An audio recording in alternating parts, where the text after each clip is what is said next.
El otro día un canal de YouTube con muchísimos seguidores denominado Visual Economic subió un vídeo para, en teoría, hablar de las elecciones generales de este 23 de julio, hablar de qué le deparará en materia económica al país en función de si ganan uno o si ganan otro, al menos eso en teoría, porque luego cuando uno va a ver el vídeo pues se da cuenta de que no se habla de eso, o apenas de eso, se habla de un montón de temas que no tienen nada que ver con la legislatura pasada, ni siquiera con los últimos años, sino que habla en general de la situación económica de España, algo que no se puede atribuir solamente al gobierno de coalición, y además que mezcla churras con merinas, utiliza indicadores que no son los oficiales por mucho que ellos digan, y en fin, yo hacía mucho tiempo que no veía un vídeo tan mal hecho, un vídeo tan mal estructurado, con tantos bulos, con tantas manipulaciones, con tanta desinformación, y encima que se dieran golpes en el pecho diciendo que son objetivos e independientes. Me ha dado mucha rabia porque no lo son. De hecho, objetivos casi nadie suele ser objetivo.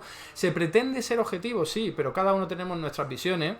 Lo más honesto es decirla, ¿no? Yo soy una persona de perspectiva de izquierda, lo digo y luego aclaro. Quiero hacer en mis análisis lo más objetivos posible, pero hay una subjetividad ahí que es necesaria, que no nos podemos quitar. Que alguien venga y te diga que es objetivo, independiente, que no tiene ninguna visión política, te está engañando. Está engañando, no está haciendo otra cosa porque hay un sesgo detrás. En este vídeo se ve clarísimo, ahora lo vamos a ver de una forma muy clarividente, y entonces la rabia que me dio al ver el vídeo dije, esto tengo que desmontarlo de cara a este domingo, pero también en general para el futuro, porque no se puede consentir que estemos en las universidades, los profesores, intentando que los estudiantes aprendan de economía, hagan un análisis serio, riguroso, solvente, y que lleguemos a los que lleguemos, mientras luego en las redes sociales alternativas, YouTube, Instagram, un montón de redes sociales, cuentas con muchísimos seguidores, desinformando, manipulando y haciendo análisis que dan pena, que dan risa en el peor de los casos, porque de verdad veréis que se mezclan cosas que no tendrían por qué compararse, se utilizan datos que no vienen a cuento, argumentaciones que no tienen ningún tipo de sentido, en fin, ahora veréis a qué me refiero.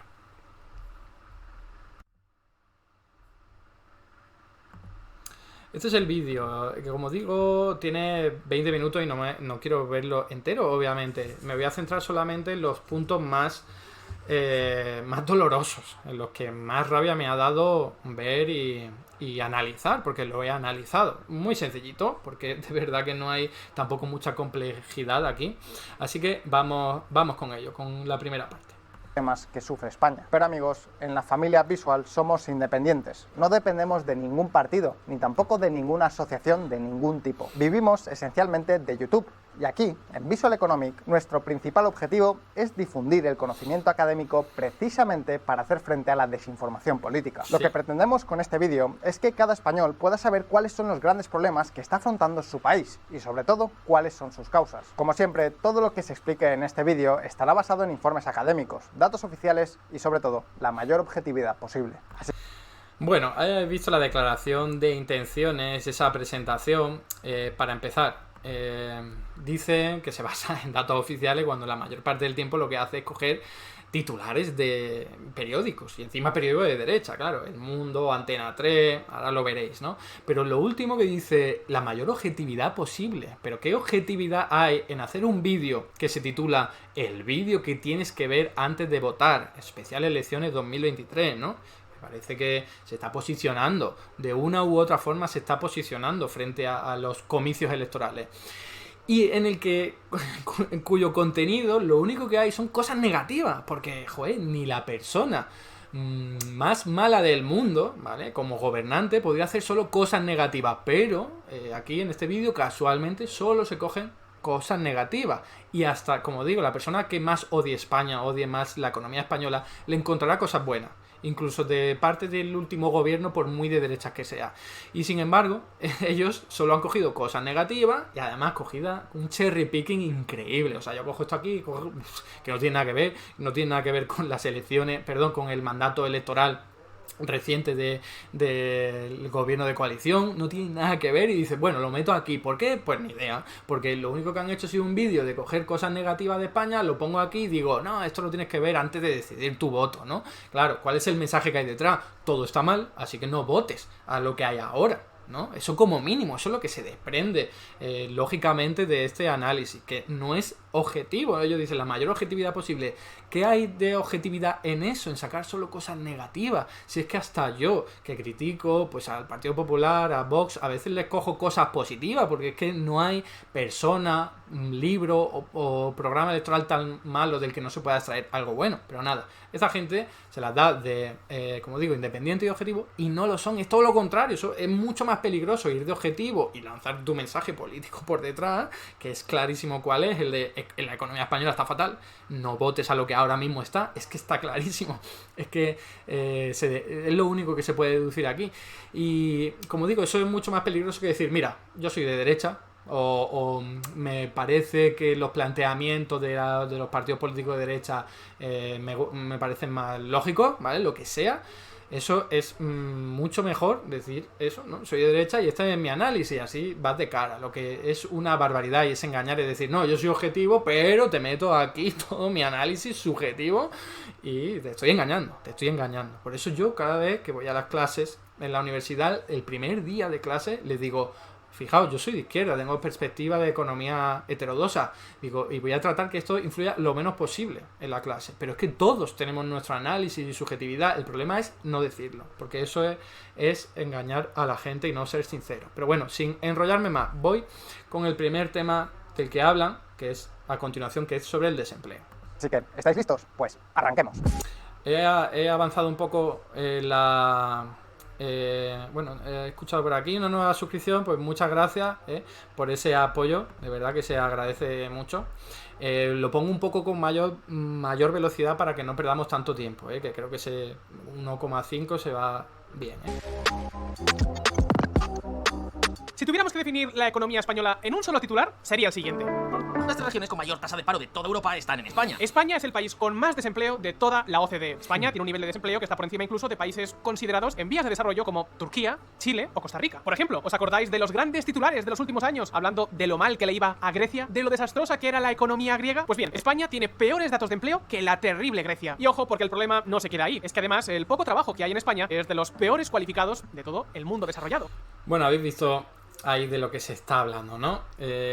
Recuerdo el título es el vídeo que tienes que ver antes de votar, y te está hablando del desempleo en España, que yo qué sé, es malo, ya lo sabemos, desde hace años, desde hace muchísimo tiempo. No tiene nada que ver con la gestión económica del gobierno de coalición. Es más, gracias a la gestión económica del gobierno de coalición tenemos unos datos de paro mejores de los que teníamos hace 15 años, en el año 2008. Entonces, esta es la típica estrategia que utiliza la derecha para atacar al gobierno. Es lo único que les queda, ¿no? Como los datos de empleo van muy bien, dicen, no, yo me fijo en que la tasa de paro es muy alta. Ha dicho que, bueno, voy a seguir un poco porque puedo analizarlo un poquito más tarde. Sin ir más lejos, si abrimos un mapa de Europa donde se muestre el porcentaje de trabajadores en sectores avanzados como el de la ingeniería, veremos que España, especialmente el sur de España, está en niveles absolutamente deprimentes. Ni siquiera en el este de Europa vemos una situación tan mala. Y a todo esto es posible que en las noticias hayáis escuchado titulares como este. Récord de empleo. España crea 238.000 puestos en abril. A pesar de todo lo que hemos dicho, y según apuntan los medios de comunicación españoles, los datos de empleo del país son mejores que nunca. Todo apunta a que el terrible problema del desempleo español ya ha desaparecido. ¿Veis cómo están mezclando churras con merinas?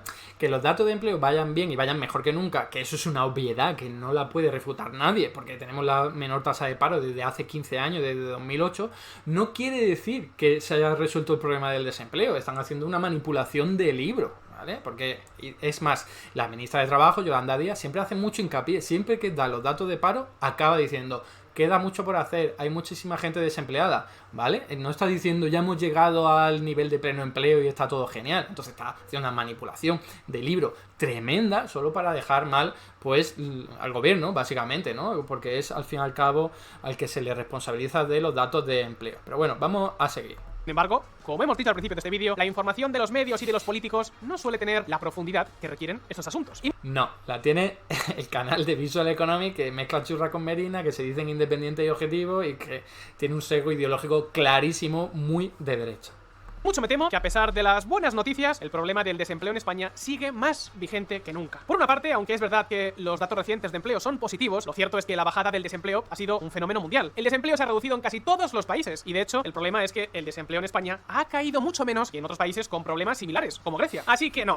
Ahí ha utilizado el ejemplo de Grecia únicamente. Grecia, y ahora sí ya voy a traer aquí los gráficos para que lo veáis.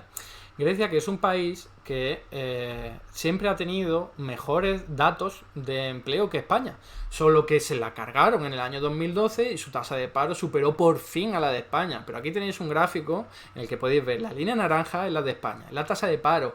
Desde el inicio de la democracia, España tiene una tasa de paro muy superior al del resto de países. Y tiene que ver, por cierto, con esa dictadura de 40 años, una mal transición democrática realizada, ¿vale? Pero sí, salvo la burbuja inmobiliaria, que fue un espejismo, que ahí podéis ver que más o menos llegó al mismo nivel que países cercanos, luego volvió a dispararse otra vez. Y Grecia, esa fue la anomalía, que Grecia subió también porque se la cargaron. Pero Grecia, como podéis ver ahí, antes de la burbuja inmobiliaria había tenido una tasa de paro muy razonable, del orden del resto de países. Entonces ahora decir, porque es verdad que en el último año, quizás en este gráfico lo podéis ver mejor, aunque no se ve muy bien, el Grecia, que sería la línea esa de que está por encima, ha bajado. O sea, la tasa de paro en Grecia ha bajado por la de España, ¿no? Está ahora por debajo que la de España.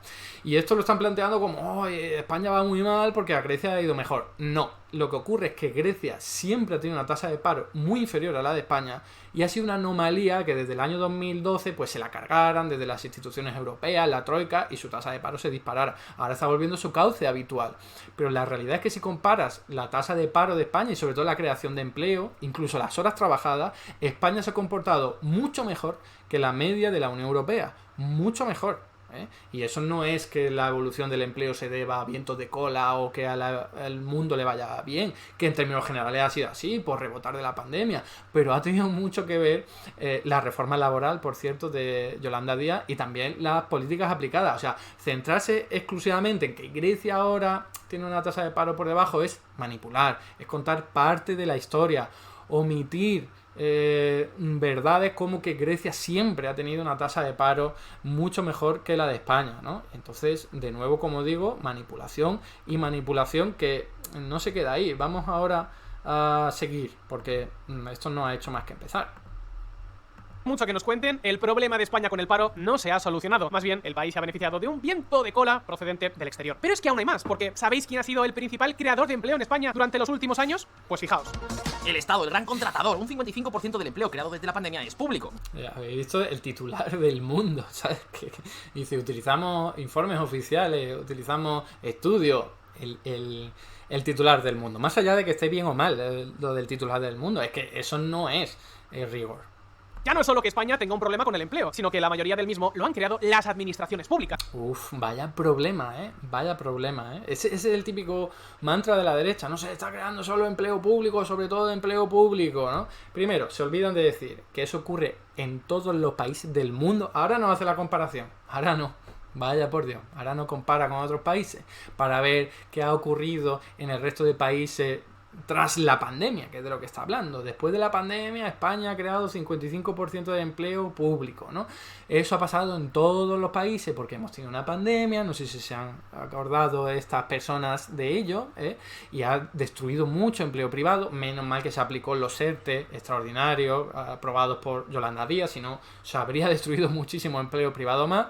Y ha sido solo en el año 2022 cuando se ha empezado a crear mucho más empleo privado que público, igual que en el resto de países. Claro, si tú coges los 4 años o 3 años y pico, ¿no? de la pandemia, y lo que haces es decir, oye, aquí se ha creado mucho más empleo público, pues es cierto, ha ocurrido en todos los sitios, y menos mal, porque ese empleo público además fue para contratar personal sanitario, para poder suministrar las vacunas, para que la gente gestionara ayudas como el ingreso mínimo vital, ¿vale? Entonces, es eso por un lado. Y por otro lado, ¿por qué les parece mal que haya empleo público? ¿Por qué la derecha se empeña tanto en eso? Bueno, aquí podemos encontrar la respuesta de por qué piensan eso y también la forma de desmontarlo, ¿no? Esto puede parecer algo irrelevante. Sin embargo, hay que tener en cuenta que el empleo público se financia con el empleo privado. Si no Eso es mentira, ¿vale? Eso es mentira. Yo sé que voy a quitar un poco de velocidad, que quizás está un poco más rápido, ¿vale? Pero bueno, acabo con esto. se crean suficientes trabajadores en el sector privado que paguen impuestos, el empleo público acabará siendo insostenible. Eso es mentira, eso es mentira. Yo lo desmonté hace solo una semana con un vídeo utilizando unas declaraciones de Albert Rivera en el que tienen esa visión, esa narración, ese relato en la cabeza de el empleo público sale de lo privado, ¿no? Primero tiene que haber empleo privado y luego ya podrá haber empleo público, porque el empleo público se financia con lo privado. Es una especie de parásito de lo privado. Mentira de las grandes. Y no me quiero extender en esto, pero voy a dar solo un dato o solo un argumento para demostrar por qué es falso. Hemos vivido a lo largo de la historia muchas situaciones en las que ha habido economías totalmente públicas, con empleo totalmente público o mayoritariamente público. Eso solo de por sí demuestra que no es necesario tener empleo privado para tener empleo público. No me quiero explayar más en este tema. Si queréis desarrollarlo y profundizar, tenéis vídeos en mi canal donde hablo largo y tendido de eso. Pero este es el mito, el mantra de que lo público es una especie de parásito. No, el Estado puede crear empleo público sin necesidad de que haya empleo privado, sin necesidad de recaudar impuestos desde el empleo privado o desde el sector privado. Pero más allá de eso, voy a enseñar los datos para que veáis un poco de qué estoy hablando, empleo público y privado desde el año 2018 en España hasta el año 2023. Como ahí podéis ver, antes de la pandemia, fijaos que en el año 2018, que por cierto en buena parte estuvo gobernada por el Partido Popular, se creó más empleo público que privado. Y ahí no vi a nadie de la gente de la derecha diciendo se está creando más empleo público que privado. Luego cuando llegó Pedro Sánchez al gobierno sí, pero fijaos, en el año 2019, ya un año normal y que se puede achacar solamente al gobierno de Pedro Sánchez, pues se creó solo un poquito, pues se creó más empleo privado que público, ¿vale? Y luego llegamos a la pandemia 2020. ¿Qué ocurre? Que se desploma el empleo privado por razones evidentes, el empleo público sigue aumentando. En el 2021 se dispara el empleo público, pero por razones evidentes también, que es lo que he dicho, contratación de personal sanitario, sobre todo, refuerzos para las vacunas, etcétera, etcétera. Pero fijaos que ya en el 2021 ya hubo una creación de empleo privado importante y en el año 2022, de hecho, lo que hemos tenido es una creación de empleo público muy minoritario, que supera solo el 1% por muy poco. Y el empleo privado ha crecido más de un 4%. Es decir, más que lo que había antes de la pandemia. Lo que ocurre es que, claro, si tú te quedas de 2020 hasta 2022, pues el saldo te da que se ha creado mucho empleo público. Pero, insisto, esto ha sido necesario, ha sido positivo y ha ocurrido en todos los países del mundo, pero aquí, por lo que sea, se les ha olvidado comparar con otros países. Solo comparan la tasa de paro. Vaya por Dios, ¿no? Y qué manía con hablar de los empleados públicos. Quiero que ellos se pongan a pensar un poco en qué países son los que más empleados públicos tienen de todo el mundo. Y aquí lo tenéis. Noruega, Suecia, Dinamarca, Finlandia, Francia, Canadá. ¿Les parece que son países pobres, países que necesiten desarrollo económico o algo así? Porque no, son precisamente de los países más ricos del mundo. Y sí, tienen muchos empleados públicos. No pasa nada, mucho más que España. Ojalá tuviésemos nosotros esos niveles de empleo público, porque significa que tenemos una economía potente, con grandes instituciones, con un estado del bienestar fuerte y sólido. Y esta gente tiene en la cabeza la manía de que el empleo público es malo, no sé qué. Y es que es muy cansino, sinceramente, es muy cansino. Yo traigo aquí todos los gráficos que pueda, desmontaré todos los bulos que pueda, pero es que ya da hasta vergüenza ajena. Da hasta vergüenza ajena que demonicen lo público por la cara. Porque sí, dentro de lo público se podrán mejorar muchísimas cosas, pero también en lo privado. Y en cualquier cosa, los problemas no son por ser público, son por otro tipo de factores, ¿no? Como estoy comentando. Pero bueno, vamos a seguir porque todavía quedan algunas cosillas que comentar, Pero es que además, otro problema de este enorme empleo público es que el gobierno crea plazas de bajo. Bueno, esto no me interesa tanto porque si no se nos hace eterno, se nos hace más largo que el propio vídeo. Voy a pasar un poco más adelante. Por supuesto, lo que iban a decir ahí no tiene sentido. Queda 4 cosillas que comentar y ya terminaría. España ha pasado de tener el 1,87% del PIB mundial en 2005 a tener tan solo el 1,37% en 2021. España cada vez pesa menos en la economía mundial, cada vez es menos relevante en la política internacional y cada vez es más vulnerable a los vaivenes geopolíticos. Seamos claros. Vamos a ver. Lo que ha dicho es cierto, ¿vale? Son datos correctos, pero ¿cuál es el problema? Que aquí no vuelve a hacer comparaciones con otros países. Vaya por Dios, se la ha vuelto a olvidar. La tasa de paro sí, la comparamos y España sale muy mal, pero en todo lo demás que utiliza no hace comparaciones con otros países. ¿Qué le ha ocurrido a otros países con el Producto Interior Bruto en comparación con el Producto Interior Bruto mundial? Exactamente lo mismo que España. Todos hemos perdido peso en comparación con otros países del mundo. Todos hemos perdido peso en comparación con el Producto Interior Bruto de todo el mundo. ¿Por qué? Pues básicamente por esto. Lo vais a ver clarísimo en este gráfico. Aquí lo tenéis. La línea roja es China. China ha tenido un crecimiento increíblemente alto, o sea, algo anormal, un récord histórico que de verdad no ha sido imitado por casi ningún país a lo largo de toda la historia, que encima también ha seguido por el crecimiento de India, bastante más modesto, pero fijaos, si China, India y otros países como, ahí lo podéis ver, Indonesia, que son muy grandes ya solo de población, y su economía empieza a crecer de una forma muy acelerada, como ha ocurrido, pues ahí lo podéis ver, sobre todo de los años 90, concretamente más desde los años 2000, lo que ocurre es que empiezan a suponer mayor parte de la tarta mundial y entonces el resto de países van perdiendo su porción de tarta. No quiere decir que sean países más pobres, significa que son cada vez más pequeños en comparación con todo el Producto Interior Bruto mundial, con toda la riqueza mundial, pero eso le ha ocurrido a España, le ha ocurrido a la eurozona, ahí lo podéis ver, a la Unión Europea, que es la línea azul, le ha ocurrido a Estados Unidos de América, que es la línea naranja, ¿vale? Es que me hace mucha gracia porque no superaría ningún tipo de análisis riguroso decir esto, España ha perdido, ¿qué mal lo hace? España, que ha perdido peso económico en el mundo, vale, pues qué mal lo hace Estados Unidos, qué mal lo hace Europa, ¿no? Contextualízamelo, no me manipulen los datos para que yo piense que España lo está haciendo fatal. No, si China gana muchísimo peso, es que China lo está haciendo muy bien, mejor que el resto de países, no que España lo está haciendo más, ¿no? Es como si dijésemos que en una carrera, ¿no? En una carrera de maratón, pues uno, o de ciclismo, lo que sea, uno se adelanta y va muy bien en la carrera, y resulta que está muy alejado de los demás. Y dices, no, es que el corredor ese está cada vez más lejos del primer puesto. Pues no se trata de eso, se trata de ver qué ha pasado con ese primer corredor o primer ciclista que ha dado un acelerón tremendo, ¿no? Y se ha escapado del pelotón. Eso es lo que le ha ocurrido a China. En términos económicos, una economía bestial, muy grande, mastodóntica. Y eso es lo que ha hecho empequeñecer el espacio que le ha quedado al resto de países. No que España o el resto de países lo hayan hecho mal, ¿no? Entonces, y ahora lo mejor, ¿por qué?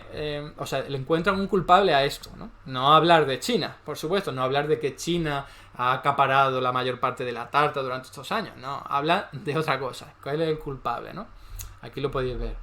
Claros, este país cada vez importa menos. Y sabéis que todo esto tiene un culpable principal, la caída de la productividad. Desde los años 80, la productividad en España se ha reducido estrepitosamente. Esto quiere decir que con el mismo número de trabajadores y máquinas, ahora somos incapaces de producir más de lo que producíamos en los años 80. El problema es que sin productividad, los trabajadores cobran poco. Las empresas tienen menos margen para crecer y el resultado es que la economía se estanca. ¿Y de quién es la culpa de todo esto? Pues aquí podemos señalar varios culpables. Bueno, a ver, vamos a dejarlo aquí de momento, porque ya se han dicho bastantes barbaridades.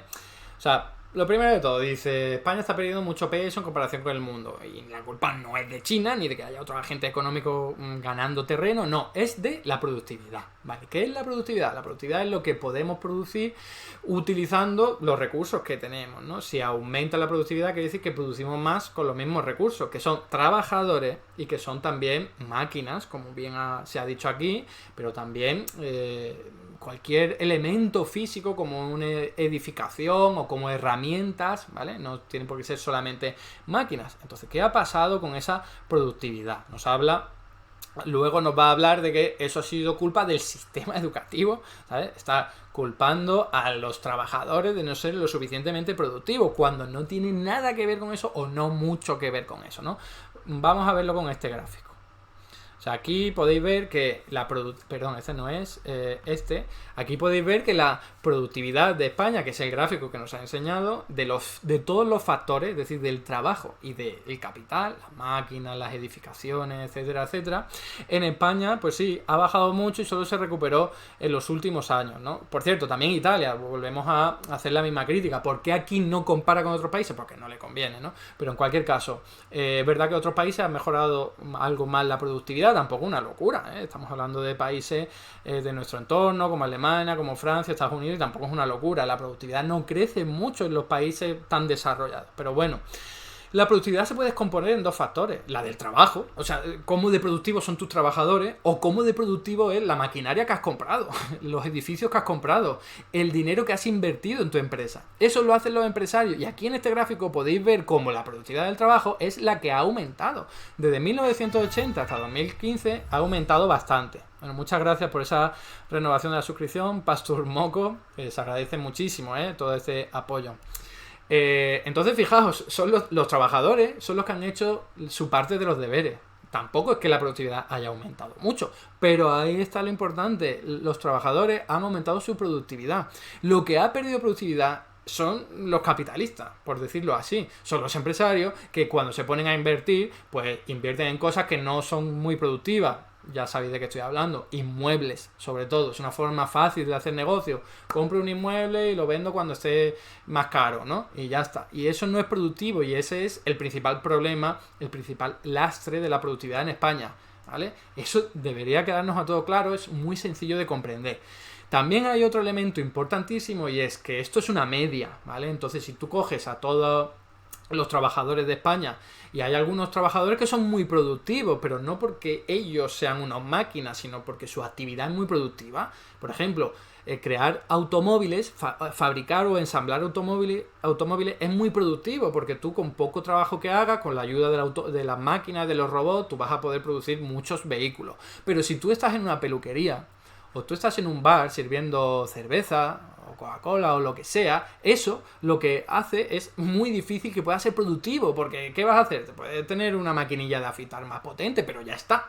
No hay posibilidad de que tengas un material tecnológico que te ayude en tu labor. No vas a poder servir mucha cerveza rapidísimo, es imposible. La naturaleza, la vida es así, ¿no? Entonces, si España cada vez se enfoca más hacia esos sectores en los que la productividad no puede aumentar mucho por el componente tecnológico, pues la media te baja. Y eso es lo que le pasa a España. No es que los españoles seamos vagos, poco productivos y tal, no, es que nuestra economía se orienta hacia sectores de bajo valor tecnológico, de bajo valor componente productivo y, como digo, de valor añadido, ¿no? Entonces, eso es súper importante. Si cogemos solamente la productividad de los factores, vemos que España tiene una mala experiencia, un mal resultado, pero mejor que países como el Reino Unido, aquí lo podéis ver, incluso como la zona euro, ¿no? Zona euro, o sea, está por encima.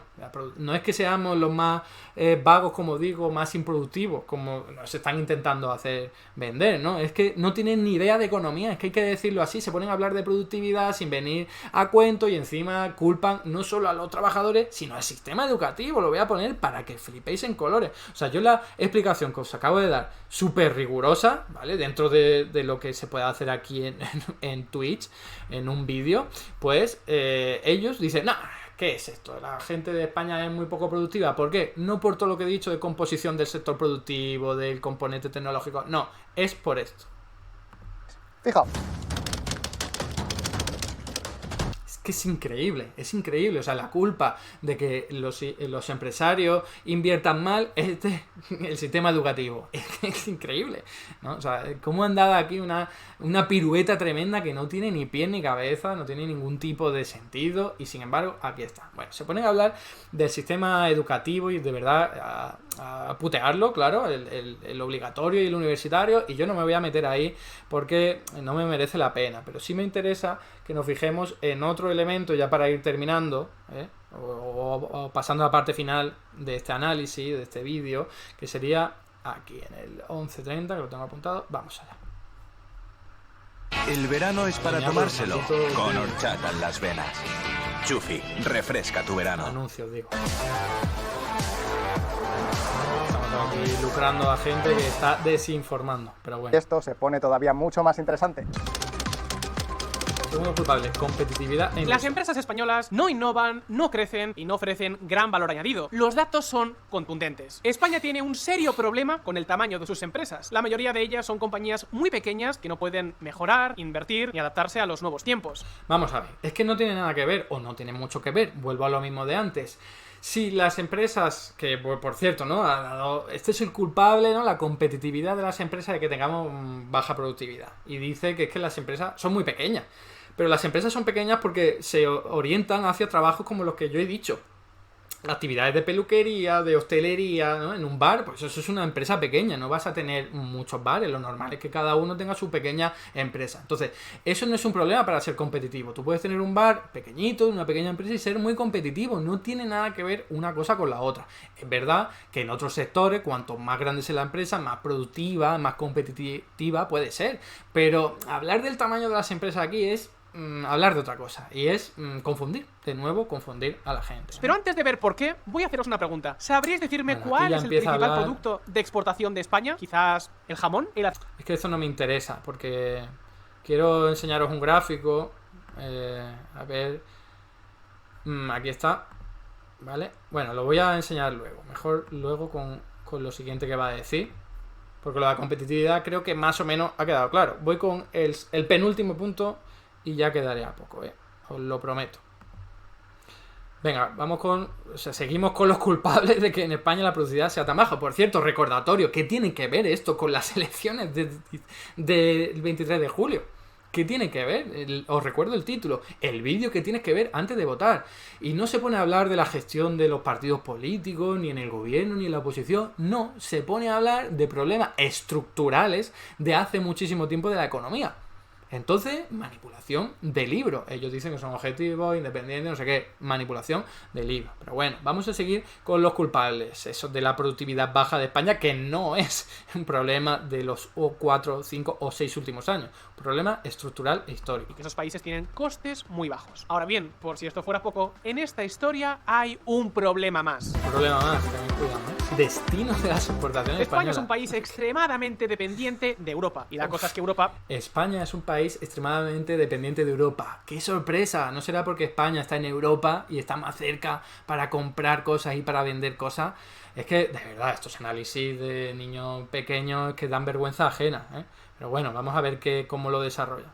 Tampoco está en sus mejores días como para empujar demasiado la economía española. Claro, o sea, el problema de España de vender productos, muchos, ¿no? Productos a Europa, es que Europa no está muy bien. Pero ¿esto qué es?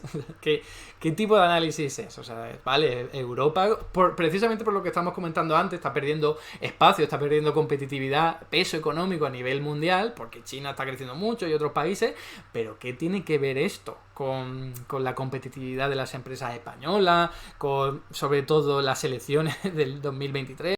Nada, no tiene que ver nada. Quien sí podría hacerlo serían los países asiáticos como la India. La India y varios países de Asia van a ser el centro del crecimiento económico mundial. Ahora aquí sí, ¿no? Aquí se dan cuenta de que ahí está el germen del crecimiento, la potencia de crecimiento del planeta, ¿no? Pero antes, cuando estaban hablando del peso económico, ahí no se dieron cuenta, ¿eh? Vaya casualidad, ¿eh? Que no digo que haya sido intencionado, digo que es que son unos incompetentes, así de sencillo, ¿eh?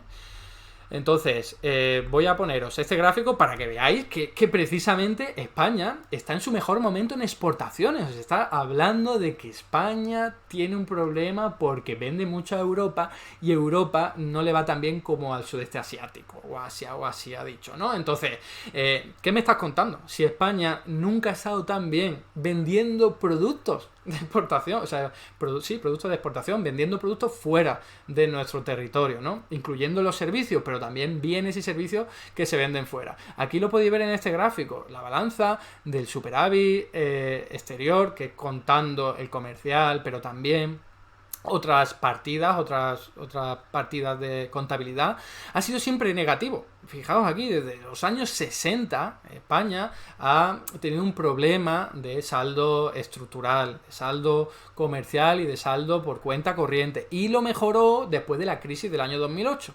No me voy a meter en las causas. Tiene mucho que ver, seguro, la moderación salarial, esos recortes de salarios. No solo, pero tiene bastante que ver, ¿eh?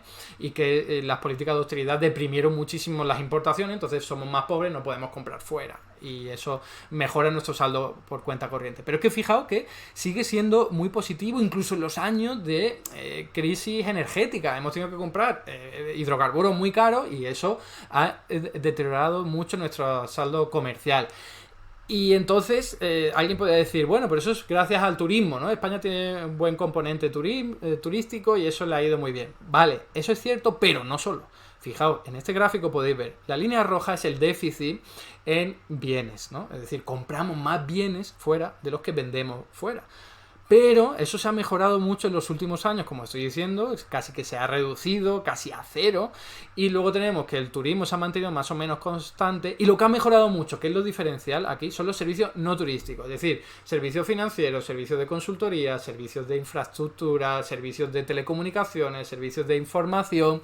En todo eso España está muy bien ahora. Entonces, ¿por qué esta gente de Visual Economic no habla de estas cosas positivas? ¿Por qué solo se centran en lo negativo? Y además se lo han inventado, o sea, han tenido que rebuscar mucho para encontrar algo negativo.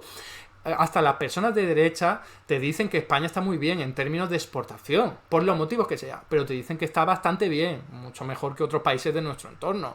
Y esta gente da toda la vuelta aquí y en vez de hablar de eso, que es algo que reconocería mucha gente de derecha, como digo, hablan de que España vende mucho a Europa y que Europa no está creciendo tanto. De verdad, es que es lamentable, es que no sé ni por dónde cogerlo. No me quiero reír más de este análisis tan pobre, pero desde luego que es para reírse. Voy con lo último, que seguramente no sea lo más importante, pero ya pues damos el finiquito a este lamentable vídeo. Vamos a ver 15:40. Porque falta el tercer culpable, claro. Vamos a ver cuál es el tercer culpable de que España tenga poca productividad. No lo que yo he dicho antes de orientarse hacia el sectores de bajo componente tecnológico, no que las empresas no inviertan en lo más productivo, no, la culpa es de... Pues amigos, la respuesta nos lleva al tercer culpable tras el estancamiento de la productividad en España. La burocracia y la regulación. Una economía no puede funcionar sin flexibilidad ni competencia. Las empresas deben poder hacer negocios y hacerlos de forma rápida y sencilla. Claro, es el sota caballo rey de los cuñados, ¿no? De la gente que dice cosas que le suenan intuitivas, fáciles. Ay, ¿por qué las empresas no les va tan bien? Pues porque tienen muchos impuestos y tienen mucha regulación y tal. Pues no es así. No es así. No voy a poner más lo que dicen, ¿vale? Pero os podéis imaginar, las empresas cuesta mucho crear una empresa, hay poco nivel de emprendimiento, hasta habla de que la indemnización por despido es muy alta, que no es así. Pero bueno, para no hacer el vídeo eterno, voy solo con el último gráfico y ya lo dejaría aquí. Porque, ¿qué pasa con los países que más emprendedores tienen? O que más autónomos tienen, ¿no? Más empresarios tienen. Pues ahí lo tenéis, ¿no? Colombia, Grecia, Brasil, Turquía, México, ¿vale? No parece que sean países muy desarrollados. En cambio, ¿cuáles son los países que menos autónomos, menos empresarios, menos emprendedores tienen? Estados Unidos, Canadá, Alemania, Japón, Francia, Reino Unido, ¿vale? España está ahí en un nivel intermedio, entonces no se puede decir que tenga ni muchos empresarios o muchos autónomos ni pocos, ¿no? Pero es que, joder, yo creo que este gráfico habla por sí solo. Tener muchos empresarios no quiere decir que vayas a tener mejor economía, ¿vale? Nosotros tenemos un nivel de emprendimiento bastante elevado. Aquí podéis ver otro gráfico, hemos superado el récord de un 63% de emprendedores que han finalizado más de una startup. Eso es mucho. Eso es mucho. España tiene unos niveles de emprendimiento muy elevados, es decir, no hay regulaciones duras, estrictas, se podrían mejorar, yo ahí no me voy a meter, pero lo que no se puede decir es que la culpa de que las empresas no les vaya bien y no sé qué es la regulación. No, porque si tú tienes una buena idea, tienes un buen clima empresarial y hay clientes, da igual que tardes un poquito más en crear tu empresa o que haya alguna limitación por ahí. Da igual, si te va bien, te va a ir bien. Si es una buena idea, insisto y tal, te va a ir bien. Y en España se crean muchas empresas, con lo cual quiere decir que no hay problemas de regulación. ¿Y cuál es el problema en España? que también fallan muchas empresas. Y no fallan las empresas porque haya mucha regulación. Por supuesto, alguien de derecha me podría decir, es que pagan muchos impuestos, no sé qué, no sé cuánto. Pero tú te vas a los datos, no a estos mantras económicos que utiliza la derecha, te vas a los datos, a la encuesta financiera de acceso a la financiación, en la encuesta de acceso a la financiación de pequeñas y medianas empresas del Banco Central Europeo, a la encuesta de coyuntura trimestral del Instituto Nacional de Estadística, e incluso más encuestas por ahí a las que no me voy a referir, y ves que si se le pregunta a las empresas cuál es su principal problema, no responden que tengan que pagar muchos impuestos o que tengan que pagar muchos salarios. Eso algunas sí contestan, la mayoría contestan, no tenemos suficientes clientes. Eso suele ser el principal problema de las empresas españolas, por eso fallan muchas de ellas. Porque si te vienes arriba, voy a crear mi bar, ¿no? Tengo una idea de negocio increíble, lo creo aquí, me va a ir bien y luego no te va bien. ¿Por qué? En buena medida porque no hay clientes. Puede ser porque tu producto no sea muy atractivo, pero normalmente es porque la gente no tiene suficiente capacidad adquisitiva. Porque si tú reduces salario, si reduces pensiones, si la gente no tiene buenas condiciones laborales, ¿cómo van a ir a comprarte tus productos? ¿Vale? Entonces, es un problema de demanda lo que falla en España. En España necesitamos que haya más demanda, no menos regulación, ¿vale? Entonces, para no extenderme aquí, pues lo dejo, ¿no? En este punto, yéndome simplemente a las conclusiones a las que ya había hecho referencia. Es lamentable, estoy muy cabreado que estemos profesionales, que hemos estado durante muchos años formándonos en las universidades, en otros espacios, dando información económica lo más escrupulosa posible, lo más objetiva posible, formando los futuros economistas.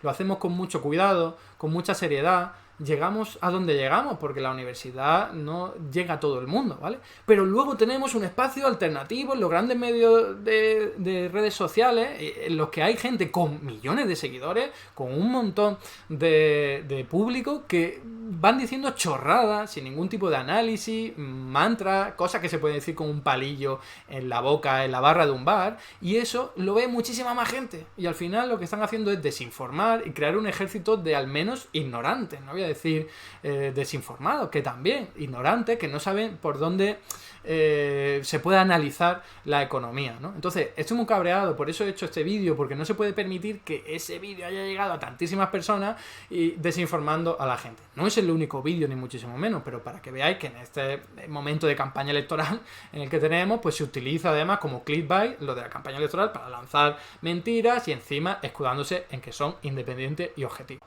Qué poca vergüenza. Hasta aquí el vídeo de hoy. Muchas gracias por estar ahí y si te ha resultado interesante, no dudes en comentar, darle like y compartir, que la teoría económica dominante no se combate sola.